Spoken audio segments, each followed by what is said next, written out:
It all began 10 months ago under the Florida sun. 35 weeks later, this is where it all ends. Championship weekend at Homestead Miami Speedway. The faithful have donned their numbers and their colors. It's the rough around the edges Indiana boy Tony Stewart versus Mr. Clean, the affable Carl Edwards. In the garage, it's simple. 3 points. The mission, just be better than the other guy. Because on this day, there's only one thing that matters. Winning. It's not a formula, it's an attitude. We go to Homestead, we're going to win that thing. And it lies within. We aren't going to quit. I'm going to bust my ass. Winning isn't just measured by pressure gauges or speed charts. It's measured by big moments. Every driver knows about them. They're rife with tension. Got us for too fast exiting. Damn it! We're going to have to do something here. We're a sitting duck right now. But if met with patience, without fear, these moments can define a champion.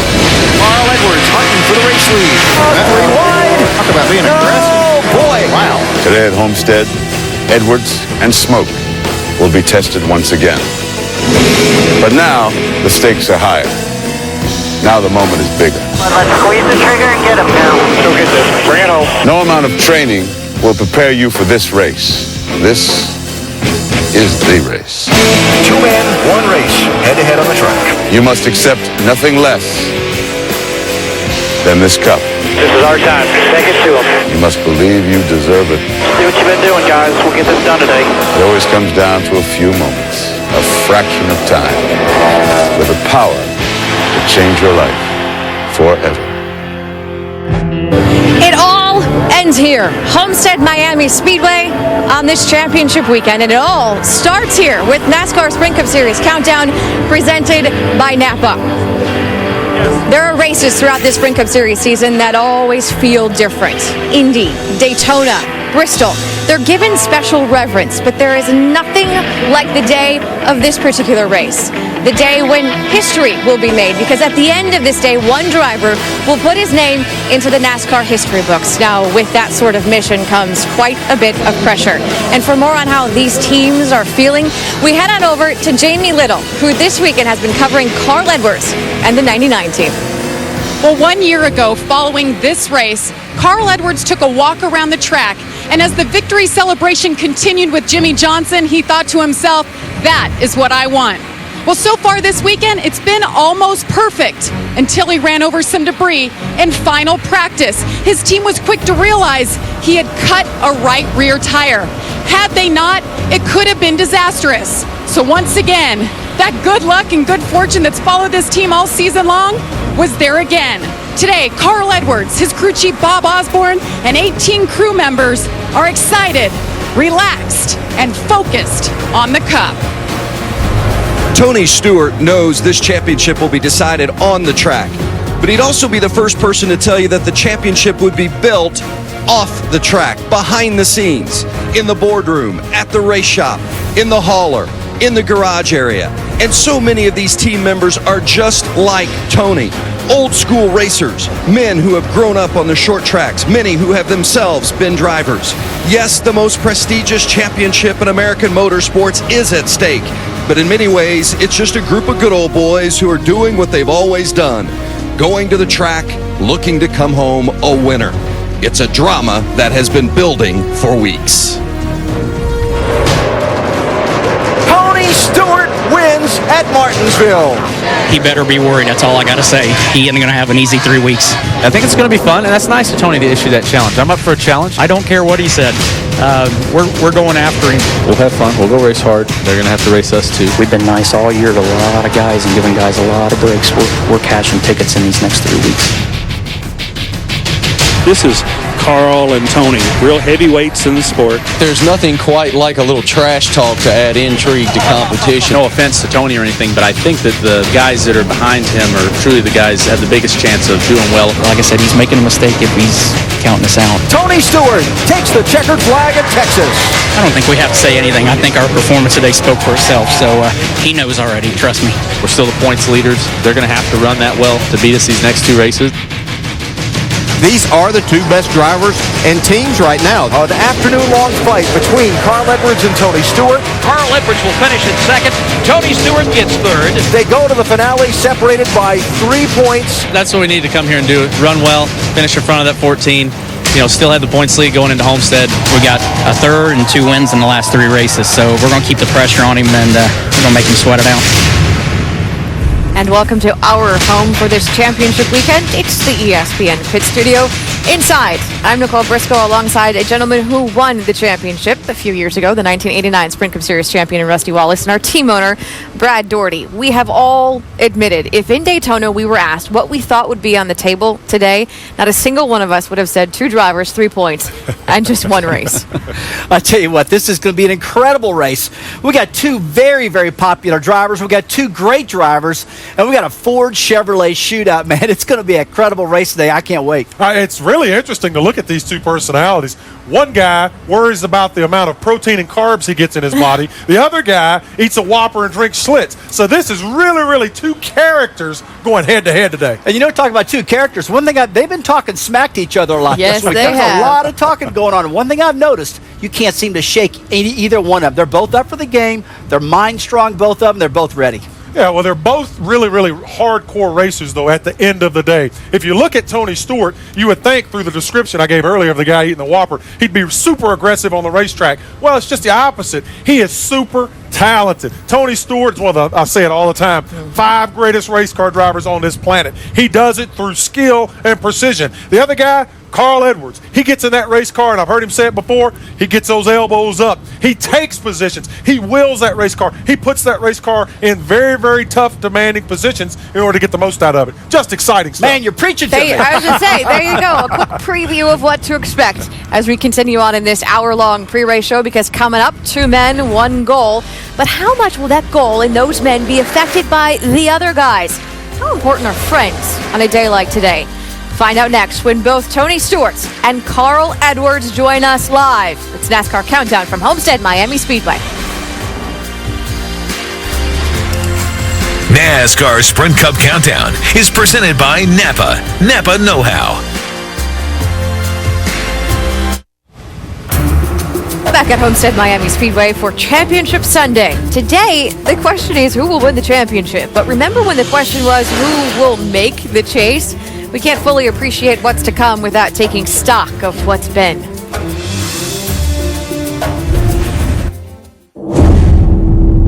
Take yourself back 10 weeks and put yourself in their position. You've made it. Congratulations.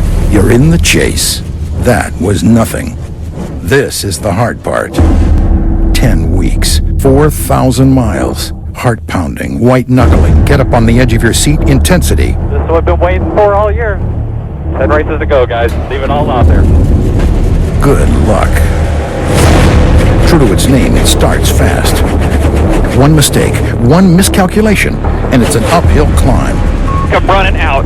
Cars running out of gas everywhere around this racetrack. Look at them all. And Jeff Gordon's gone up in smoke. Relationships built on years of success start to crack. Dude, your cheerleading's terrible. I'm going to drive my ass off. Just watch. Statements need to be made early. Make the right calls and go from undeserving of a spot to deserving back-to-back wins. Boys, 2 in a row. Way to go. Stake your claim by outlasting rivals who've navigated the road before. Hell yeah, 22. Woo! That's what I'm talking about. Swing all your doubters back to your side with one dominating performance. There's no doubt that this team is now the team to beat. Haven't we seen this script before? The trouble is, trouble plays no favorites. Trouble has a way of waiting just around the corner. Oh, trouble. Kyle Busch makes contact. Harvick is in it, one of the championship drivers. You don't know it's there. By then, it's too late. As the end draws near, the pressure mounts. The odds will stack against you as the weeks tick down. You press, you take chances, you make enemies. Whoa, contact there, Martinsville payback. And when the contenders separate themselves from the pack, you test each other. He better be worried, that's all I gotta say. Folks ought to stay tuned. We're going after him. They're gonna have to beat us. Only one race left. you have a chance to be the one to knock off a 5-time champ and emerge from a cloud of smoke with a crowning achievement. A chance for your 3rd title, an affirmation that you are one of the all-time greats. You have just one race left. Make it count.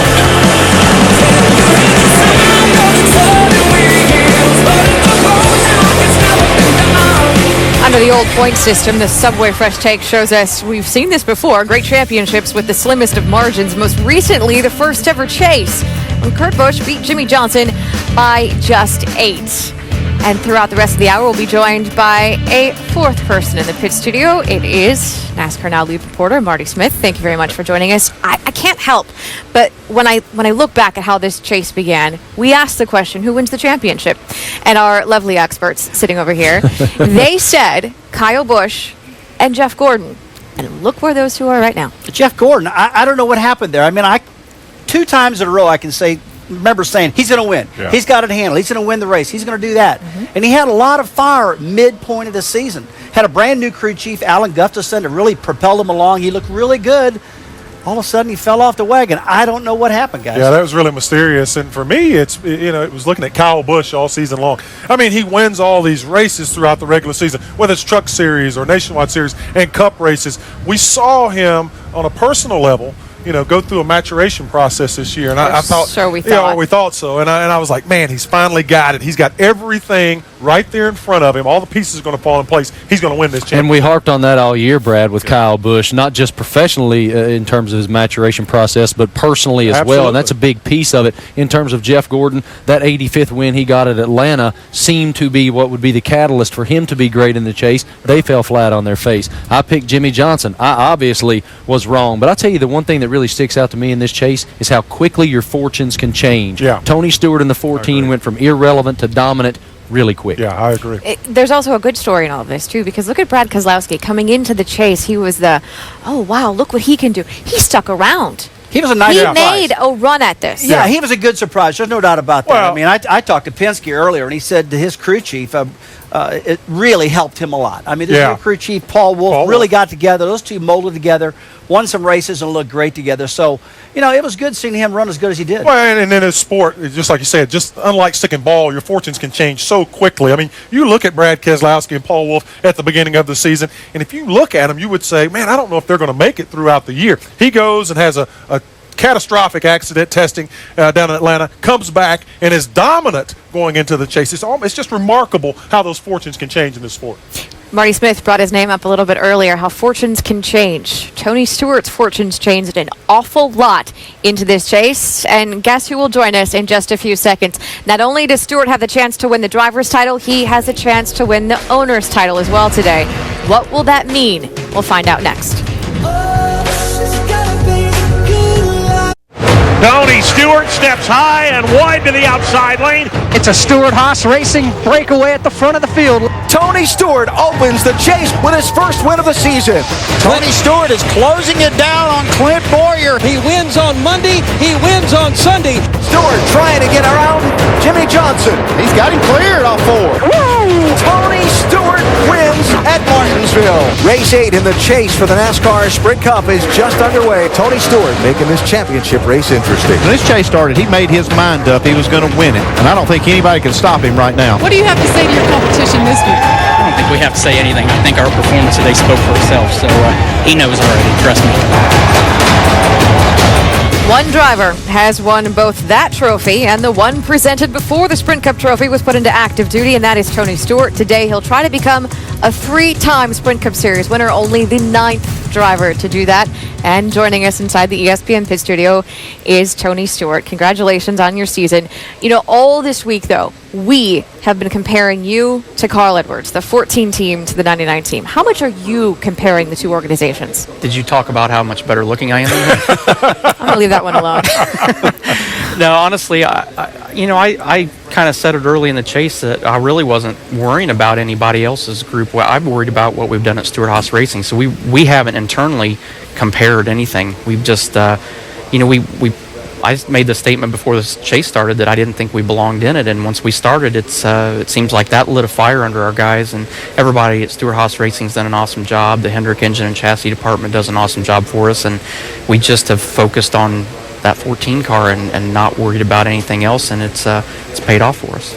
Tony, today during the race, I mean, I would think you're going to be so focused, it's incredible, and you probably don't want a whole lot of radio chatter, but are you going to want a lot of updates where Carl's at, how it's going? Are you that type of driver who wants a lot of constant updates? No, not at all. I mean, we haven't done that at all through the chase. I mean, even Phoenix and Texas the week before, we never even brought it up, and it's never been discussed even in meetings. We've never talked about giving updates. We look at it as we need to go out and do what we've been doing and winning 4 of these 9 chase races so far. If we go out and win the race, it doesn't matter where he's at. So we're sticking to the mindset that our job is to go out and win this race. And when that checkered flag drops, if I don't know where I'm at, they'll tell me where I'm at. So I'm going to do everything between the green flag and the checkered flag to get all I can get. You know, Tony, you could have just stayed in the race car as a driver, won tons of races and championships with a Hall of Fame career, but you took on the monumental task of being an owner as well as a driver. What was I thinking? There you go. The last guy in this position obviously was Alan Kulwicki back in 1992.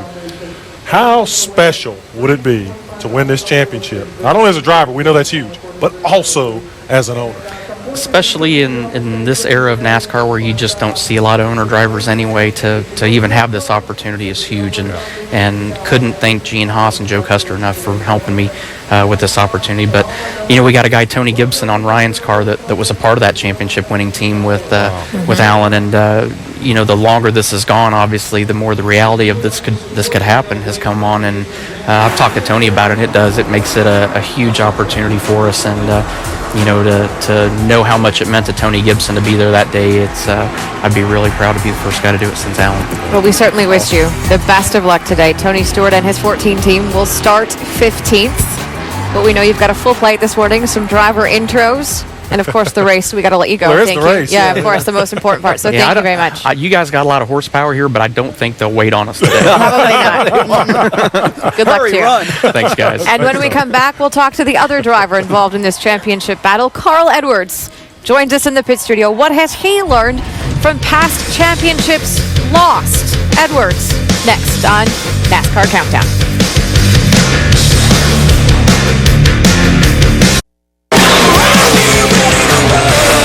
These guys are trying to race each other and save fuel. Now, this is going to get exciting down to the end. All Carl has to do is just make sure this thing will come around to the finish. He's going to make it, guys. Here he comes. Out of turn 4, Carl Edwards gets his 9th win of the year. Carl Edwards is going to win the race. Carl with the backflip. He wins 2 in a row. Carl's going back up into the stands again.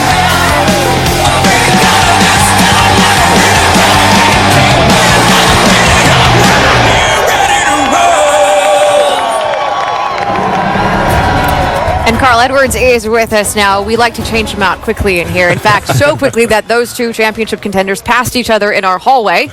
So a lot has been said on camera from you guys, but what's said when you 2 actually see each other?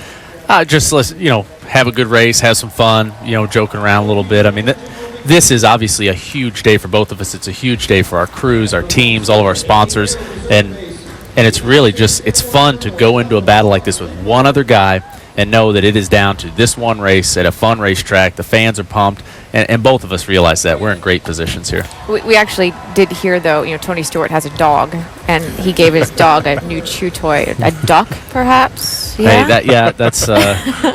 we don't treat our ducks like that around here, but if that's what he wants to do, that's fine. We are hoping to take this Aflac team to this championship. Aflac has been so good to me.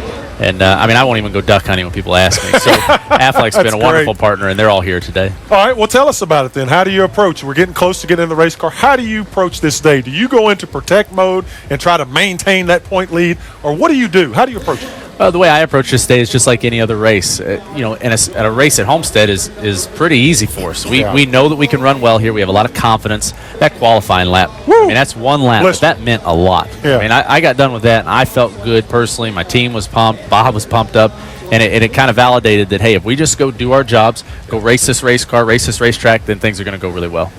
Carl, what about going out there and trying to make friends during practice today and maybe yesterday or the day before? I mean, just saying, hey, guys, I know you got to race me, but try not to rough me up too much today. Have you tried to ask for a little bit of help?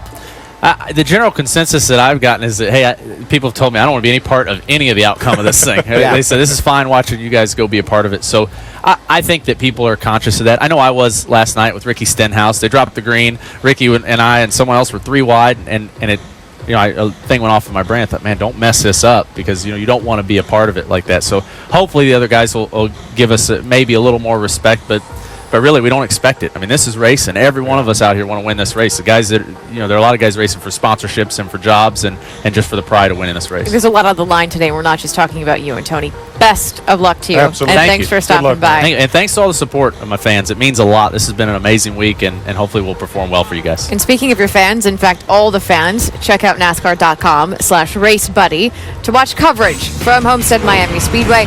Follow your favorite drivers for free with 8 live camera views. And how about this driver?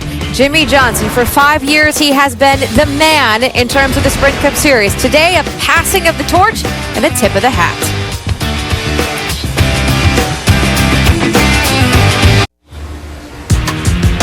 It's NASCAR Sprint Cup Series Countdown presented by Napa, and it is championship weekend at Homestead Miami Speedway, a season that has so far given us nearly 14,000 miles of action and 18 different winners. Of course, only one, though, can be a champion. In the past 5 years, that one champion has been one driver and one team. They have wowed us with their dominance and seemingly effortless rewrite of the history books. Today, though, the torch will be passed, but not without a tip of the hat to one of the most incredible runs ever.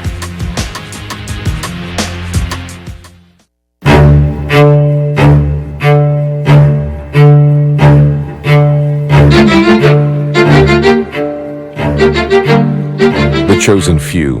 They don't come around often. They walk on rarefied air. Remember this moment. You are witnessing NASCAR history.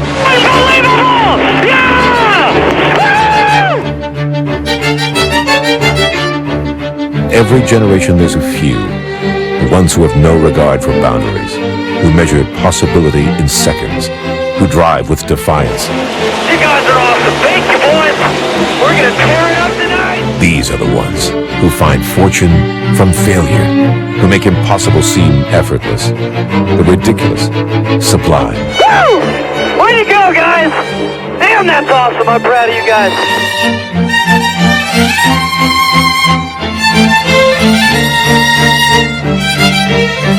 Their job is not easy, for it takes a great deal of will to deny doubt, the monkey wrench to genius.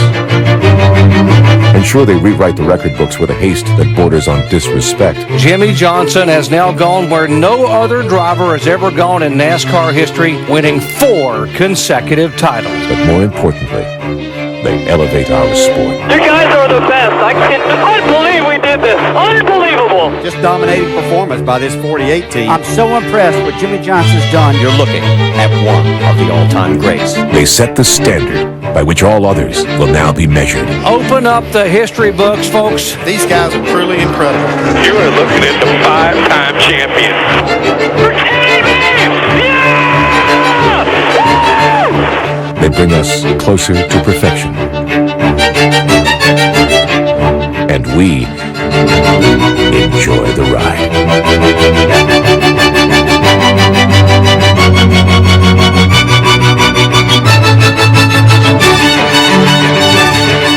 History, boys. No one ever. Thank you.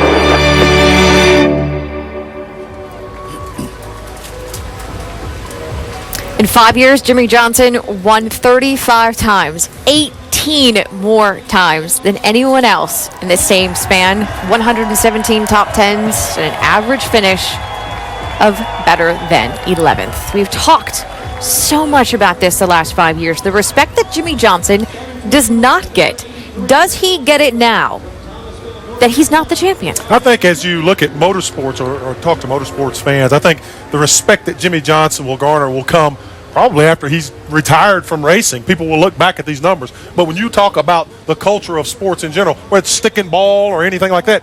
All great athletes around this country, around this planet, respect Jimmy Johnson because of what he has done the last 5 years. His impact upon sports is tremendous when you look at the accomplishment of winning 5 championships in a row at a professional level. Brad, what that team's done is unbelievable. I mean, what Jimmy's done driving a car and what Mr. Rick Hendrick has put together is just amazing.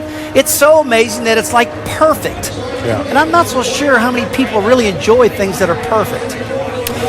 I think in terms of the fan base, you're right, Rusty, but in the garage, there's no question that his peers really embrace what he's done as being just phenomenal and very difficult. Obviously, it's never been done. Tony Stewart said it will never be done again.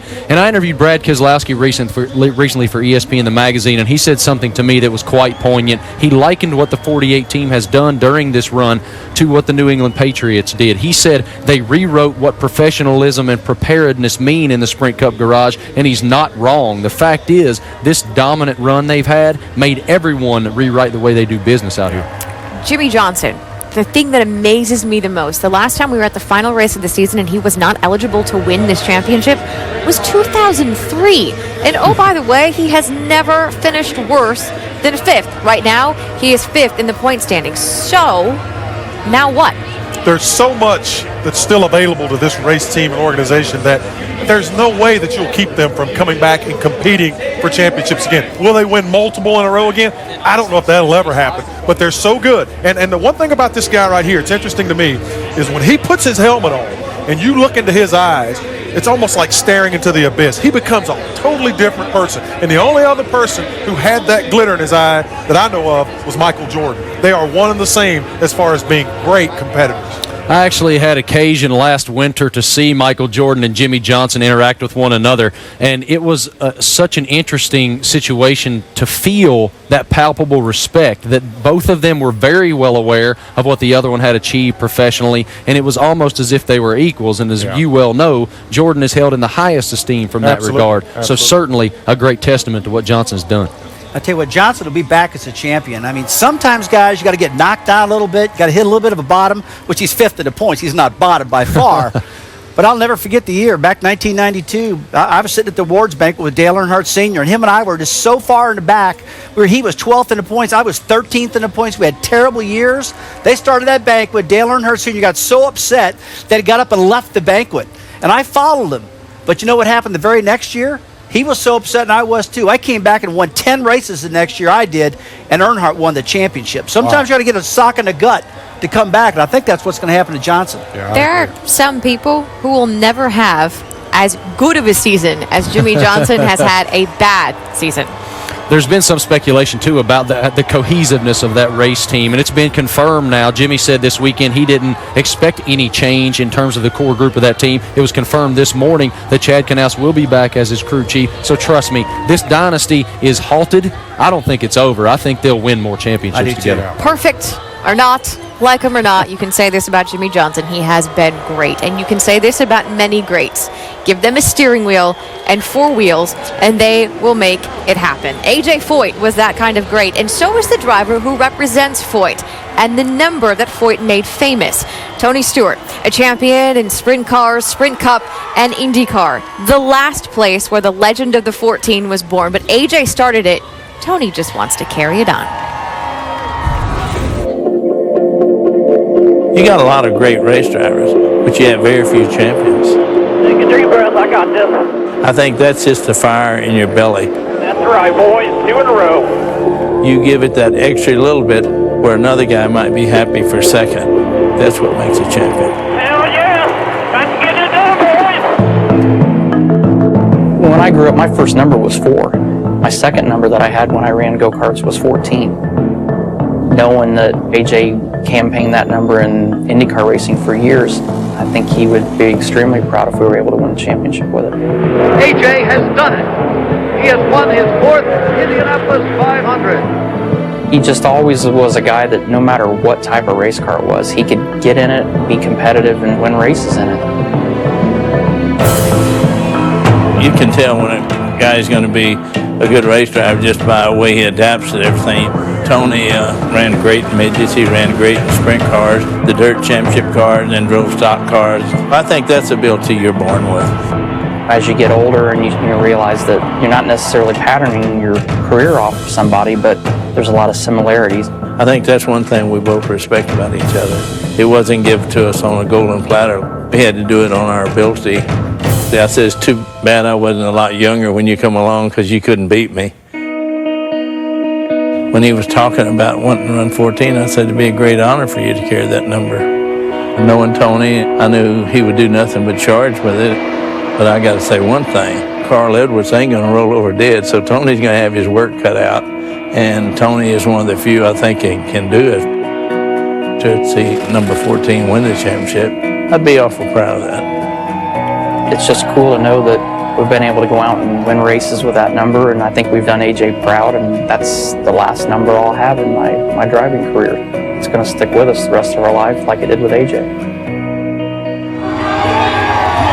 Boy, there are a lot of similarities between those two, and I'm not just talking about that number. I tell you, they're both rugged characters. They're almost identical in personalities and came from open wheel racing. One common thing, though, is, Brad, they're both very, very popular amongst the fans. Yeah, because they're common people. Both of them are just everyday guys, blue-collar guys that lace it up by their bootstraps and go get it, and I think what everybody respects about them. On the racetrack, the thing that really brings those two together and where they have such great similarity is their versatility. Those two gentlemen could get in anything and make it go fast. I had a great conversation this weekend with Elliott Sadler and Ricky Stenhouse Jr. before they ran for that nationwide championship, and I asked them, who is the most talented driver in Cup? They didn't hesitate. I was expecting a Jimmy Johnson. I was expecting a Kyle Busch. We hear those two names all the time. They both said, no way, man. They both said Tony Stewart because of that versatility, and that's why he's so much like AJ. And they both have so much on their plates. Driver, team owner. Of course, AJ Foyt owns the team in the IndyCar Series.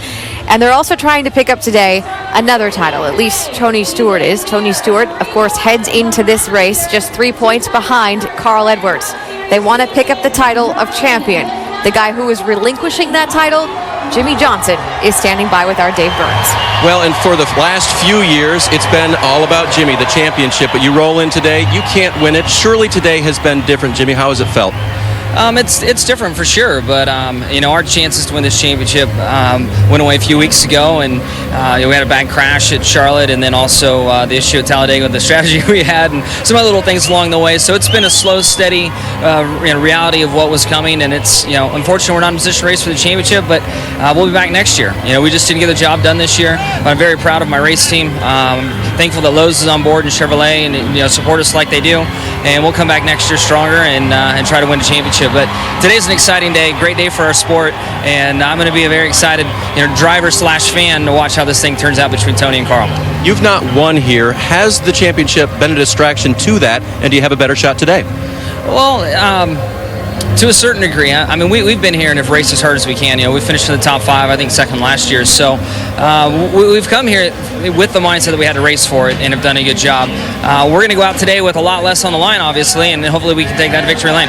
Maybe a little relaxation will help. Good luck today. He starts 9th, Nicole. Thank you very much, Dave Burns. A couple of champions in the making.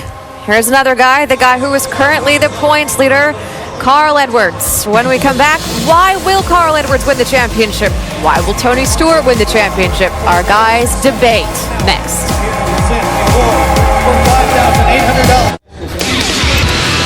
NASCAR Sprint Cup Countdown is presented by Napa. Napa Know-How. As we come full circle on this 2011 season, today we visit the 22nd track of the year, Homestead Miami Speedway, a place that's been very good to both Tony Stewart and Carl Edwards. Each has won here twice, and that is about the only thing those two have in common. Here's Marty Smith. Consider Carl Edwards and Tony Stewart. Both are poster boys for NASCAR excellence. Both are fan favorites, but for completely opposite reasons. In fact, you'd be hard-pressed to find two more different drivers. Edwards has never won a Cup title, and when he isn't charming fans with his smile, he's backflipping into the grandstands to personally thank them. Well, I saw the gate open there, and I just want to go up there and be with the people. Stewart, meanwhile, carries the confident swagger of a two-time champion. There are no gimmicks, no agendas, and no apologies for a genuine bad boy image. Edwards is a fitness fanatic with a traveling personal trainer. My trainer, Dean, Stewart is the guy with a whopper in one hand and a cold one in the other. I've got a case of Schlitz that I fully intend on getting to the bottom of the cardboard box tonight. Edwards relishes the media spotlight. Who's calling? That's my wife. It's a new Sprint feature. You can see the person on TV when you're talking to him. Stewart has minimal tolerance for the circus. So ask me a question that's original this week. And if their personalities aren't different enough, their respective marches to the chase lead couldn't be more opposite. After limping into the playoffs, We're going to run this bad. It really doesn't matter whether we make the chase or not. Stewart has charged to the front, Tony Stewart takes the checkered flag, ripping off 4 chase victories. He better be worried. That's all I got to say. Edwards, who held the points lead for most of the season, has been making a substantial something from a whole lot of nothings. He just got the lucky dog. They're back on the lead lap. I'm not going to downplay the gift that was given to me by God. In the end, no matter how different these two drivers may be, there is one quality they most certainly share. Both to be the 2011 Sprint Cup champion, and they unquestionably have differing opinions on whom that should be. Okay, so those two aren't exactly similar. Tony Stewart, Carl Edwards aren't the only opposites, though. How about their crew chiefs? Darian Grubb for Tony Stewart, Bob Osborne for Carl Edwards. And for more on what those two are going through today, let's go to our championship-winning crew chief. Tim Brewer is in the Craftsman Tech Garage. Tim? What they're going through is a state of nervousness right now because they know what's at stake. If they make a mistake, that's the ball game. They maintenance the car. No, nothing's going to fall off. That's all great. But what the truly worrisome part is something they can't control. Something as little as a lug nut left off. That puts them in the back of the pack. But me, if I'm Darian Grubb or Bob Osborne, what I'm doing, I'm watching that other guy all day long because that might give you an opportunity to change your strategy, to capitalize on his mistake, and that will win you a championship. Nicole? Tim, thank you very much. You know, in this world of racing, we never really get that Super Bowl type matchup when we're talking just about two teams. And that really is what we have today. You guys know what it's like to win a championship. And a few Napa know-how themes that you are about to hear. Consistency, momentum, will, and determination. And it all starts with one little simple question.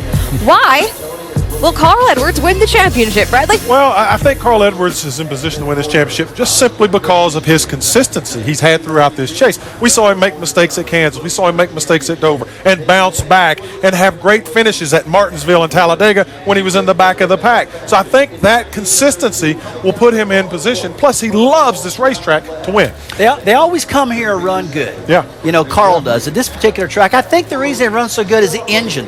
The engine is very, very strong. And the other thing Jack Roush is always talking about is setup simulation. That's how the car handles. They can simulate that stuff back at the racetrack, at race shop. They seem to do a better job at this particular track than most teams. Like the other night, the Nationwide cars, they both flew also, Marty. So this simulation and motors are very strong for this team.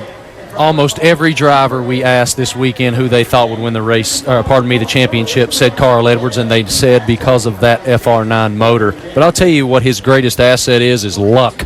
I talked to Brad Keselowski recently, and he told me that there's three ways to win a championship. You got to have fast cars, solid strategy, and awesome luck, and they've had all three. Consistency, luck, it's all great. But why won't he win the championship? Luck. I think it runs out today. You know, I have to agree with Marty. I mean, Carl has not had that just catastrophic day that has been just disappointing when he walks away from the racetrack. He's had everything go right. That would be the reason that he wouldn't win a championship. Something goes terrible wrong. I think these two are going to run so strong down here. It's going to be incredible. And I think one of them is going to have to win the race. The thing I'm concerned about is Carl hasn't won in a long time. He won earlier in the year, and he hasn't won of late. He has been Mr. Consistency, no doubt about that, but he hasn't won. That would be the reason that he probably won't win this championship if he doesn't. Enough about the 99. Let's talk about that 14 and Tony Stewart. Why will he win the championship? Well, they have so much momentum. That right now they are so cohesive together, the way that they're approaching. And I talked to Greg Zipadelli this morning. Of course, he won the 2002 and 2005 championships with Stewart at Joe Gibbs Racing. And he said, Marty, when Tony is this confident, everybody better watch him. Just so talented. Well, like I say all the time,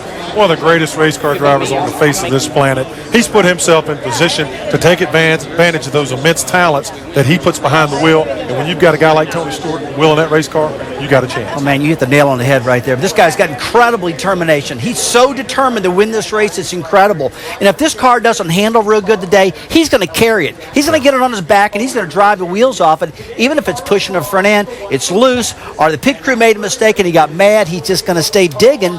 You can tell that's what's going to happen, Won't guys. give up. Now, we have nearly 80 cameras around Homestead Miami Speedway this weekend, so if you do something, chances are we're going to catch it like this just moments ago. Innocently standing there. I want to know what body language experts were going to say about that one. Obviously, he appears calm, confident. We had the chance to talk to him. But there's a chance he may not win this. So why won't Tony Stewart win the championship? Well, he's not really good at this new design track right here. I mean, the old track when it was flat, he won a couple of races, but this new design track, the real high bank track, hasn't been great here. So Carl's got the edge big time when it comes to that. One thing I focus on is Carl is an in-house product with Ford. They're putting all their eggs in one basket. Jack Roush is Ford Racing. So that information comes directly from there. Tony is outsourcing his program through Rick Hendrick, through the Chevrolet program. Not a bad thing, but it's not directly in-house on hands. That would bother me a little bit. He might have to get a little uncomfortable. As you guys know, Tony loves to run the bottom of the racetrack typically. That's his preferred line. And here at Homestead, you got to run the top to get that momentum off the corner to be super fast. So he's going to have to get out of his comfort zone a little bit. I totally agree. Yeah. I know that you were all conflicted because we've had conversations this weekend, and you've said, my mind says one thing, but my gut says another, but enough of that, because at the end of the day, it's only going to be one of them. We can't sit here and talk about it anymore. This is the end of the season. So, you're going to hate me for this, but who are you picking? I'm frowning because you're putting me on the spot. I know. And I'm really concerned about this, but I do think when it's all said and done that Carl Edwards is going to win this championship because of the numbers, because of the consistency, and this is his best track, and I think he can win here. It's just too close to call, but if you look at it, Carl Edwards has not yielded the point lead since he's taken it over at the end of races. I think he maintains as he walks out here today and wins championship. I very much appreciate your opinions, gentlemen, but I beg to differ. And that's okay. I think the 14, again, it goes back to that momentum. They've had speed now. Tony is just so confident. You can just see it in him. I really believe that they got the shot here. So that's 2-1 in favor of Carl Edwards, but we also have a few former champions who will be calling the race this afternoon. They are up in the booth. Dale Jarrett and Andy Petrie currently getting up to some other monkey business. We don't know. So it's 2-1 in favor of Carl Edwards. What do you think? Who wins the championship? Well, Nicole, I'm going to pick Tony Stewart, and I'll tell you why. It's an intangible thing that he has. Reminds me a lot of Dale Earnhardt. You can't put your finger on it. He made his mind up when this chase started that he was going to win this championship, and it's like nothing can stop him. I don't know, if you look at paper, Carl Edwards has an advantage at this track. He's got great engines. I mean, there's a lot of reasons that Carl Edwards can win, but I'm picking Tony Stewart because of that one thing, that one intangible that he has of just a knack of accomplishing what he sets his mind to. Yeah. By the way, that was Mike Helton coming in to tell us to say the right things today. We'll try to do that. We'll allow that. Yeah, okay. So I have the deciding vote here among this panel, huh? No pressure. Yeah, no pressure at all. You know, what I have seen this week and throughout this chase is a very relaxed and confident Tony Stewart, as we've all talked about. I think that goes a long way. I like speed. I like seeing those winning days.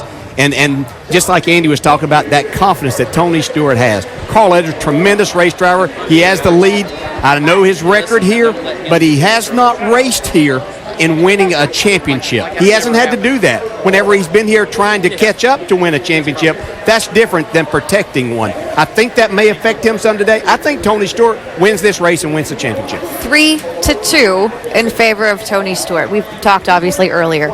For 5 years, this sport has had one champion. That is Jimmy Johnson. What value does NASCAR get out of getting a new champion, either Tony Stewart or Carl Edwards? It's big time, in my opinion. This is water cooler talk all around the country right now. These are two powerhouse drivers. They're well liked by the fans. I mean, both of them make great champions. And for my opinion, this has been the best year of racing I've seen in a long time, and the fans are loving it. You're absolutely right. Two very distinctly different, diametrically opposed characters, but both would be great champions. Whichever one wins would be a wonderful champion for NASCAR. To me, it's very simple. The fan base yearns for new blood at the top. We hear it all the time. They're tuning in more. The stands are packed. It's obvious that this battle between these two particular individuals is good for NASCAR. But Jimmy Johnson's not done. You guys up in the booth, what do you think?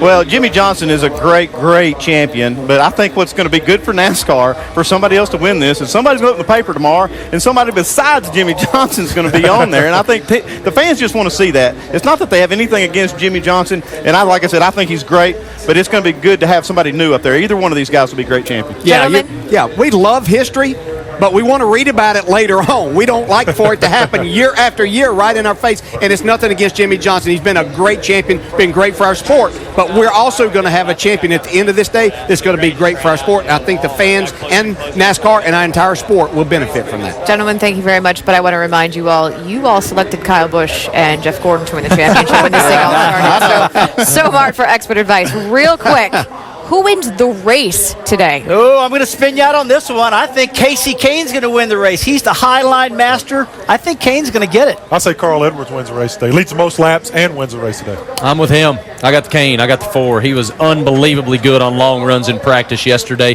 Tony Stewart told me he's the car to beat. I think Tony knows what he's talking about. Very, very excited for this one to play out. Gentlemen, thank you very much. It's been a pleasure spending the last 17 weeks with you. And thank you for watching at home. But guess what? We're not done. The race is coming up next.